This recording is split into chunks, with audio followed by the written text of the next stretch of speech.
Hi lovely friends, thank you so much for being here today.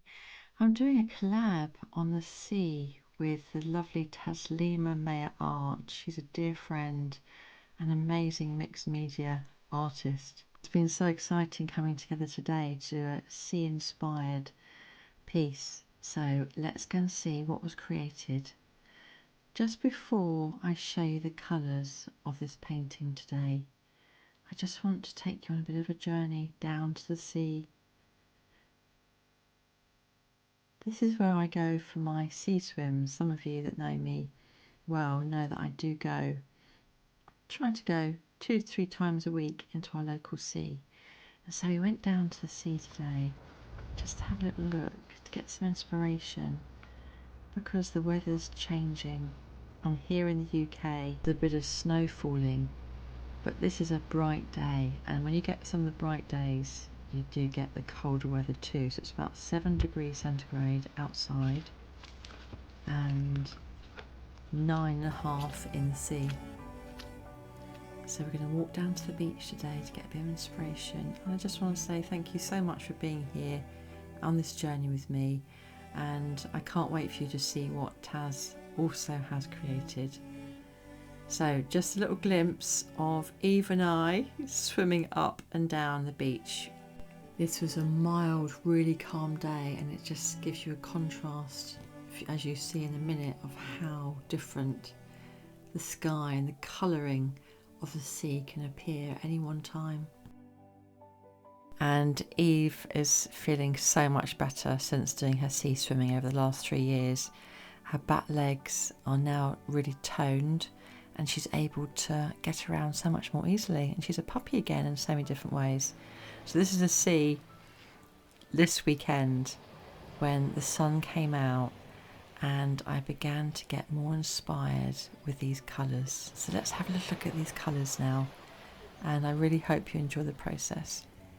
So I started off with red, white and blue, and then I added 2 other blues. I've got Pebeo blue green and Pebeo green blue.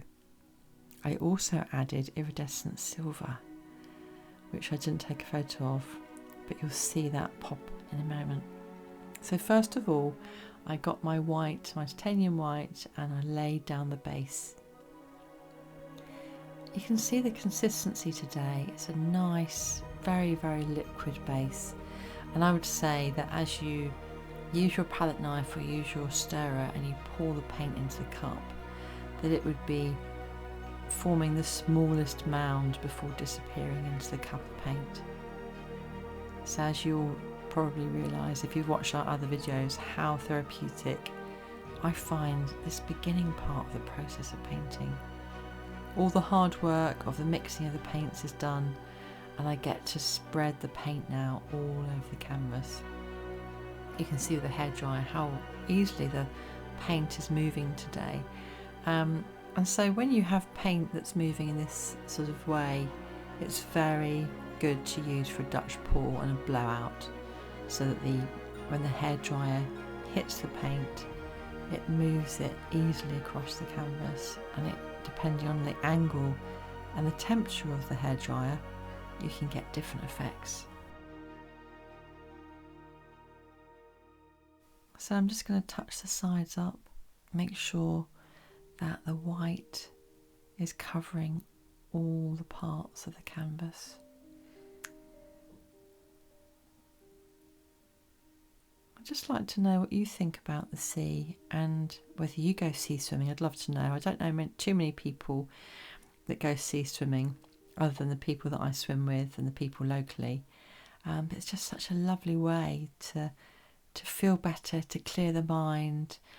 And you know, if you can have a sauna or have some heat afterwards, it's such a great way to relieve pain, and for general fitness and for the immune system, all that sorts of things.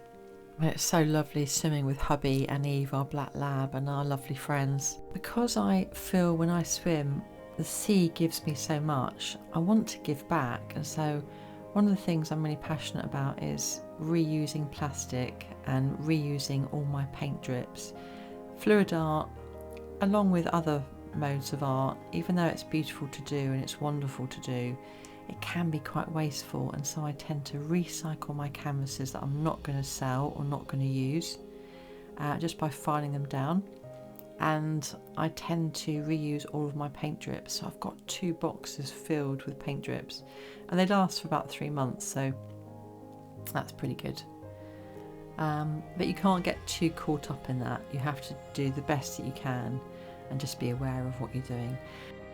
I love reusing all of the different cartons that we have in the household, so cottage cheese, if you have cream, there's a lot of dairy obviously in this house, kefir, yogurt, that sort of thing, peanut butter. I mean, any pot, if you start to look at pots in that way, you'll just realise how much you can reuse. And some of the big pots, like the big peanut butter pots, you can store paint in, and it's sealed for several months, so it's great, and it's also really, really good to pour with. You'll see a lot of these pots popping up in my videos. You'll think, oh, peanut butter, oh, cottage cheese. And I've got stacks of them, because if you look at what you use, you can use so much. Always try and get the pots where there's no ridge at the top, otherwise, you know, again, you're sort of getting paint stuck there. But if you start looking at the pots in your household and see what you can recycle, you'll be surprised. So just to let you know about the different sea creatures that we've been lucky enough to swim with, we often swim with a seal, and there's a rescue place just locally to ours, and one of the seals gets released into the sea periodically, and the benefits of that are you get a lovely seal nudging you in the sea and swimming alongside you, and they get very excited about all the colourful floats that go around, because there are quite a few people that take to the sea now, and that's lovely. It's also quite scary when you first realise there's a seal next to you, but you get used to them. We've also had a splash, and someone saw a fin, so it could have been a shark or a dolphin. And we also, I haven't seen it personally, but we've sighted in Cornwall the humpback whale, and they can grow up to several metres in length, so there's a lot of wildlife around. Also, some of the sea grasses are beginning to grow back, and so I really try not to leave a footprint and just think, you know, how can we help? I found a spade by the sea the other day, something had been washed up, and there's nobody on the beach, so I brought it home to use it, and I'm going to do a spade pour. I'm not sure I've seen one of those before, so that should be quite fun. So all the air bubbles now are just going to be released, and we're going to start with the first layer of paint. So I'm starting off today with a dark blue, and that's going to be the lining of the dark, deep depths of the ocean. That's what I have in mind. Making sure just to cover all the little gaps on the edge. Don't forget, all of these drips are going to be taken up and reused, and that's going to make a nice light blue with the blue and the white there. See how shiny that is? Pouring medium I'm using at the moment is just giving that beautiful sheen, and the Flowtron as well. So there it is, the silver, that's the ice tip of the wave that's going to be created in a moment. And the red that I'm adding was actually a nod to the red coral that is growing in the world, and it's quite a fascinating thing. I know it's in the Mediterranean mostly, and it became quite a prized possession for civilians like the Greeks and the Romans many hundreds of years ago. They used to believe in its protective and healing properties, and used to make jewellery out of it as well. The Romans in particular were drawn to its vibrant red colour, and they used to associate it with strength and courage and good fortune and things like that. Yes, we are at risk of losing the red coral due to overfishing, climate change and conservation efforts, but there are things that we can do to ensure this beautiful and ecologically important treasure is not lost forever.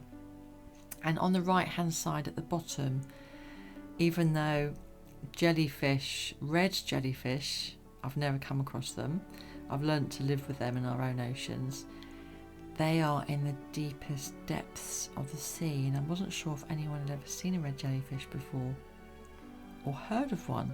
So I thought that'd be an interesting nod as well. So you can see now the shape of the wave taken form, and using the blowtorch here just to pop any bubbles before I make a few little adjustments with the palette knife. So I'm just going to leave you for a moment here, enjoy the music, and I shall be back shortly to show you the wet result and the dried result. Thought you were looking at me. Turns out I was wrong, you said I wasn't, but let's agree to disagree. She tells me all of these things about how you were so sweet, but I know because you said the same things to me. She swept off her feet, and now I can't breathe. 'Cause when you're staring at her, I'm comparing, because she isn't me. I guess I didn't qualify. I guess I wasted my time, 'cause I couldn't beat her if I tried. I hope you're satisfied.